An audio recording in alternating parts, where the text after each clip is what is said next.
Get my 6.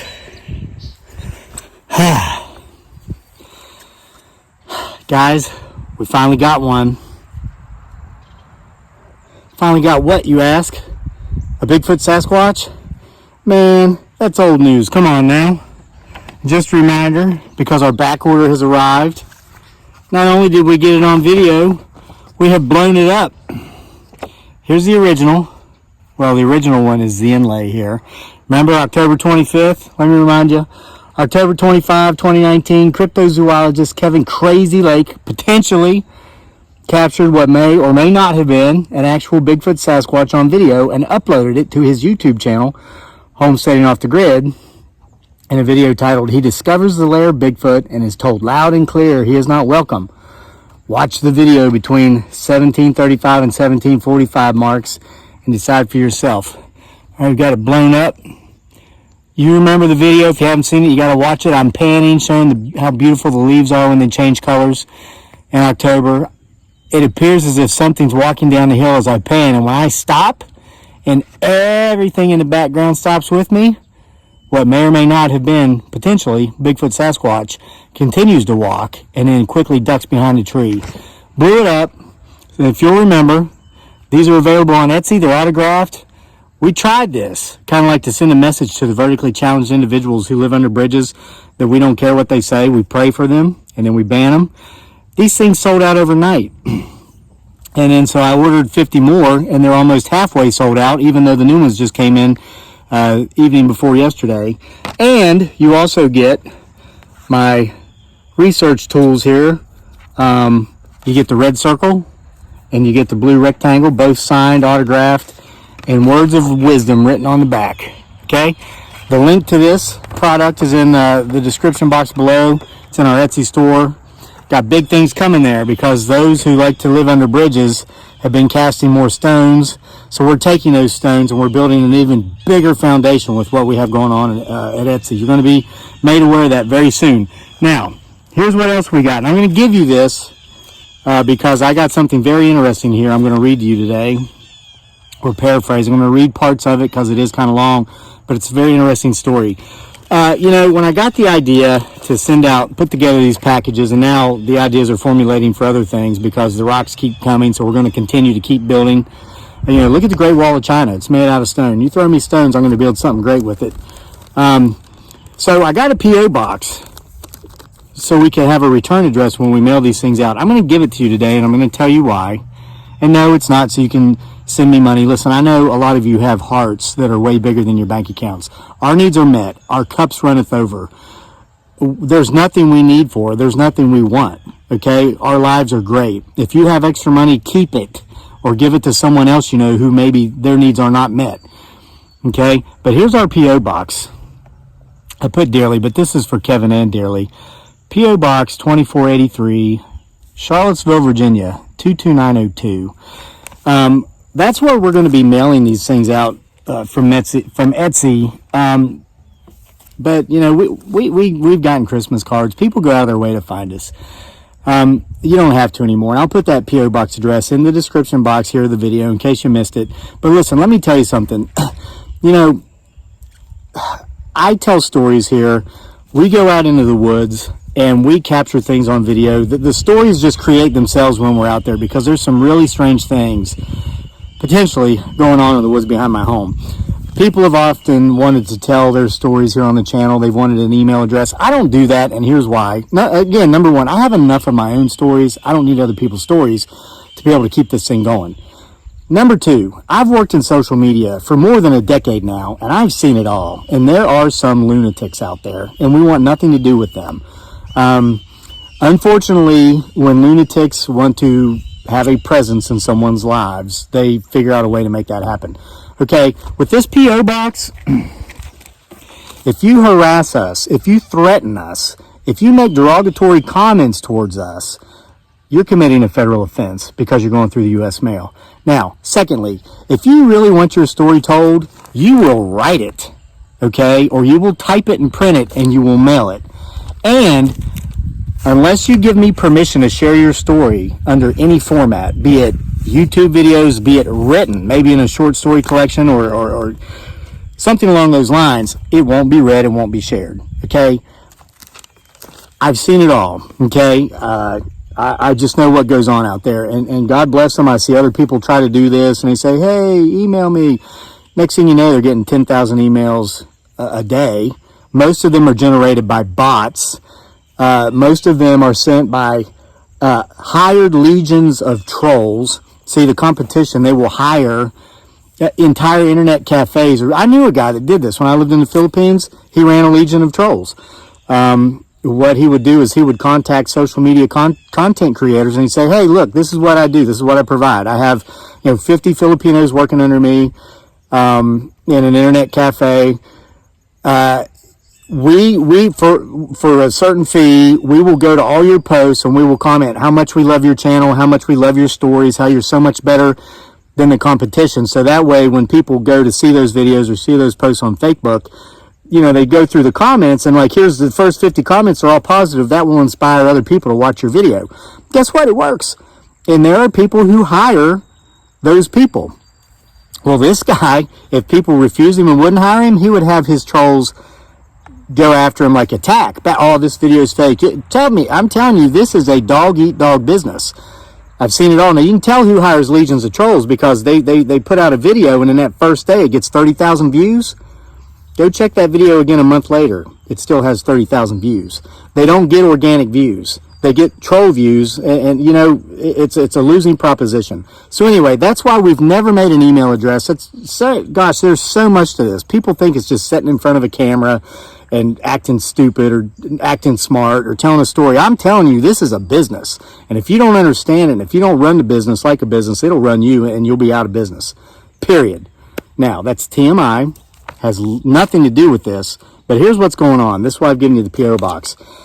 We have a follower, a friend named Jenny B out in California who's been with us for some time, and she sent us an amazing story, something that happened in her life many years ago. And a lot of you said that you enjoyed me reading the October Nights 31 Tales for the Halloween season. Here's another opportunity. Now, I didn't write this, so Jenny B sent this. And Jenny B says in this, she put the disclaimer for this story, it's very real and it did happen. I'm giving it to you to do with as you wish. You can toss it in the trash if you like. If she doesn't want any money for it, she says that I can use it in my books. Or I could read it on a video. So she has given me permission to do this, okay? Because this is hers. Thank you, Jenny, for your permission. And I'm going to kind of paraphrase and read some of it. Basically, Jenny, she's married. Husband's named Linwood. She has a son named Christopher. Years ago, the year 2000 actually, 20 years ago, she was living in Fort Collins, Colorado with Linwood and Christopher. She was a CNA, Certified Nurse's Assistant. And they lived at a place called Country Park, upstairs on the second floor. It's like an apartment complex, as I gather it here. They had some very strange things go on there for quite some time. She talked in this, and it is very lengthy. And I read it last night, and Jenny sent us some seashells. She knows my beautiful bride dearly, a.k.a. Giggly Girl, likes seashells. She likes to collect seashells. And she sent our son this beautiful little turtle made out of seashells because he has a couple of those. One of his friends gave him when he went down to Florida with his grandfather to go shelling, and Jenny actually painted it. And Jenny, we appreciate that. You didn't need to do that, and that was so thoughtful, and we just want to thank you. So thank you. It's beautiful. You know what, guys? There are so many beautiful people in the world. There are so many wonderful, actually kind, not the people that say, be kind to everyone, then hate their neighbor if they don't think like them. There are actually some legitimately kind. Yesterday, and this is how I tell stories. I segue. I'm getting ready to go meet with an old friend here in just a little bit, so that's why I kind of seem a little manic, because I got a lot on my plate. I just finished training because this fall I will win the 2020 Tokyo Summer Olympic 1500 meter finals again this fall in my backyard in Virginia. So I just did a heck of a workout getting ready for that, and that's going to be on video. You're going to see that. But then I've got some errands to run, and I'm going to go meet with a friend of mine that a guy I've known for over 20 years. We've recently reconnected. We're going to have lunch. We're going to walk for an hour. But yesterday, I was meeting with some old friends that I was with a couple weeks ago, And one of them, Vietnam veteran, he was in the Army, hoo-ah. He says, hey, I got something for you. He goes to his car as we're leaving, and he pulls out 3 splitting mauls. One's a diamond maul, and then 2 regular wedges. He says, I don't split wood anymore, and I know it's kind of like your hobby, so here, take these. Wonderful person, wanted nothing in return. I told him if he ever needs some seasoned firewood, I'd bring it to him, because he's close to 80 now. Recently had hip replacement surgery. I said, look, you gave me the tools, I'll split it, I'll bring it to you. He said, I might take you up on that. He probably won't. He's just wonderful. There are wonderful people. And we've kind of been putting ourselves out there more in the last year and a half or so, since we have gotten the negative, toxic people out of our lives, the dangerous people, the vertically challenged individuals who live under bridges and who are miserable and want to make everybody else around them miserable. We don't allow those people in our lives. And as a result, we've been allowing the opposite of that type of person in our lives. And they're out there, folks. They are out there. There are some truly, like Jenny B., honest to God, wonderful people out there. So, again, that's why I've kind of gotten the courage to actually do this and give you this, okay? So anyway, it had been snowing really bad one evening, and it was very cold. Linwood was gone to work. This was Jenny's husband, is Jenny's husband. They've been together 25 years. Congratulations on that, Jenny and Linwood. He was at work, and so Christopher and Jenny were at home playing hide and go seek. And so Christopher, I think he was like 1. He was a baby. I might be wrong with that. But he would go in the closet, and he would hide, and then he would just start screaming.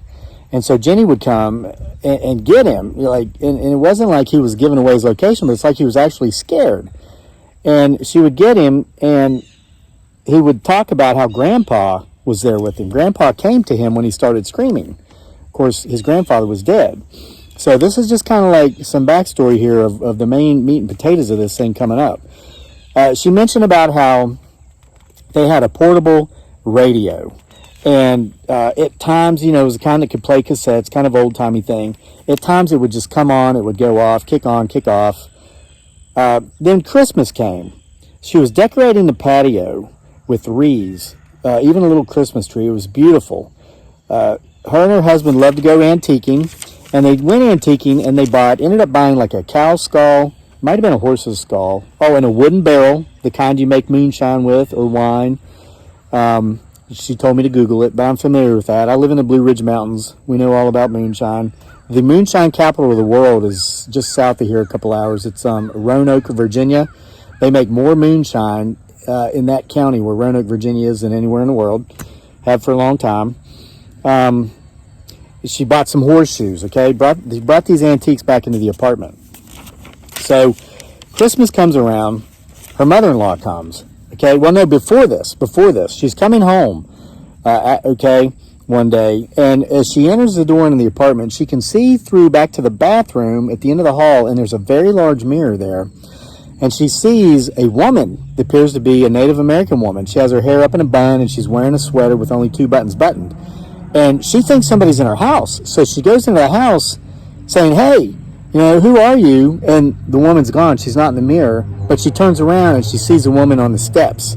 Okay? And Jenny, I hope I'm getting this story right. If I were to read it, it would take about 40 minutes. So I'm kind of getting to the meat and potatoes of it. But then, all of a sudden, she was gone. Jenny, she went back to work at the nursing home where she worked. And she has a friend named Esther. She told her about this. And Esther explained to Jenny stuff about the paranormal. She told her, she said, look, Esther, it turns out, was a medium. And she said, you've got to tell this stuff. It does not have permission to be in your house. You need to, number 1, burn sage. Number 2, say a prayer from the Bible. And number 3, take holy water and make it the shape of a cross on everything. Okay? Don't let the spirits in. Let them know they're not welcome. So after her shift, Jenny went home and she did these things. Okay? So she did these things, but then she's playing with her son Christopher again. The radio comes on, so she turns it off. She unplugs it. Came on again, so she put it on the patio. Things went from bad to worse, as she says here. Lights start going on and off. Doors start slamming shut. Okay?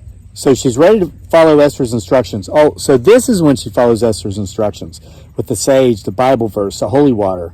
But it seemed not to be working. So she called Esther. Okay, she walks her through the steps again. By this time, this spirit is getting really mad. Okay, Esther tells her she needs to get out of the house, out of the apartment. Okay, and to open the slider door for the patio door. She opens it, and she tells me to tell it. She tells Jenny to tell it to go away again. She does. She hangs up the phone, and then the door to the patio just shatters into a million pieces. It's like something just, boom, hit it once real hard, blew it to bits. Linwood was on the way home. He's coming home, and he looks up, and he says it looks like the apartment was lit up in a bright red light, and it was flashing. Okay? Her mother-in-law, Linwood's mother, comes to visit shortly thereafter for the holidays. Jenny's in bed asleep. 2:30 in the morning, she hears her mother-in-law screaming her head off. She's locked up in the bathroom, screaming. Jenny goes, bangs on the door. The mother-in-law finally opens the door, and she's holding a knife. Looks like she's ready to dispatch Jenny, I'll say, to be YouTube-friendly, user-friendly here. Jenny screams and screams, "It's me, Mom, it's me." So the mother-in-law kind of comes to and realizes it's her, and then she asks her, "Why have you been in screaming, banging on the door, screaming at me for the last 20 minutes? Jenny tells her, "It wasn't me. I just woke up." The mother-in-law left the next day. She wasn't staying around. So she was just scared out of her wits, left. So this was like Poltergeist. You remember the movie Poltergeist? This is like the climax of Poltergeist. I was reading this last night in front of the fire. I was like, wow. And Jenny, I appreciate you using, writing big size here. I didn't have to put my old man glasses on. So anyway, this stuff goes on and on. Next few days, they'd see little black figures. She called them imps, kind of like running through the apartment real fast. Or some would end up with scratches on his arms and his legs. And Esther, her friend, the medium, came by and said, "You got to get out of here." Esther told her the apartment was built over an Indian burial ground. The woman that Jenny saw in the mirror, the old Native American Indian lady, was not happy, that they were living there. Didn't like the mother-in-law. The mother-in-law was in the room, maybe perhaps over her grave or where she had spent time when she was alive. The Indian woman did not like Jenny at all. She tolerated her son Christopher and despised her husband, Linwood. The grandpa was there to protect Christopher from her. And I might have said that erroneously. I said this was Christopher's grandpa. I don't think it was. Sorry, Jenny, because she said the grandpa in quotes. It might have been another Indian spirit, an ancestor spirit. So Esther told them there was a large portal in the closet. And that's why when Christopher was in there, he would scream. He was scared. The imps, Esther closed the portal, so nothing else like the imps could come through. She told her to get rid of the cow skull. It was a cow skull, and the 4 horseshoes because they had bad crap attached to it. She brought that into the house. Guys, you got to be very careful what you bring into the house. And so Jenny said the moral of this story is spirits are real. She's experienced them. She has seen them. She's been married to Linwood for 25 years, like I said. Congratulations on that. And she recommends not provoking the spirits. So, guys, that was an amazing story. And again, this is something, this channel's we've been here for 4 years, but it's only actually been an active channel for maybe 2.5 years. I will put our P.O. box address. And again, I'm not trying to make you do more work by writing or typing your story. What I'm doing is I'm using this as a funnel, as a screen to get rid of the 10,000 bot-generated emails I don't have time to receive, And again, if you want your story read or perhaps put in a book, you must give me permission explicitly at the beginning of your communication. You must say, "You have my permission to use this story either on your YouTube channel or in one of your books." If you don't do that, I'm not sharing it. I've been set up like that before. Honest to God. That's how bad. That's how brutal. People think, social media, that would be such a great business to be in. All you got to do is make videos and publish it. Let me tell you, that's the icing on the cake. Just TMI, but I'll tell you, somebody once begged me to share this story. They never explicitly gave me permission to do so, and when I did, they filed a complaint. It's the only time I've ever had a community guideline strike against me here on YouTube, and it's because I shared copywritten material without permission. I'm telling you, and it was a setup. It was somebody who has guess what? They're no longer here, because that's not how you win. You win by winning. You don't win by cheating. It's that simple. So anyway, with that said, I've got to go. I've got to shower. Got to go meet with an old friend who's a wonderful person. Somebody who I love having in my life. This guy's positive. He's encouraging. He makes efforts to achieve his goals. And if he fails, he doesn't blame other people. He doesn't blame whoever the president is. He doesn't blame the current economic conditions. He says, well, that idea didn't work. Maybe the next one will. And he keeps going. Because let me tell you, when you have a goal, your time is better spent trying to achieve goals, even if you never reach them, than it is sitting on the couch, eating potato chips, watching news, or watching sitcoms. If you're doing that, stop. Find a goal, make a goal, go out and achieve it. If you fail, so what? Maybe you'll make the next one. Thanks for being here for another episode of whatever this show's about. Because I don't even got a comment like, what is this channel even about? I don't know. It's about whatever I feel like it being that day.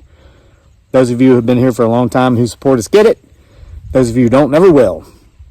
We don't care. Y'all have a great day and have a great weekend. See you next time.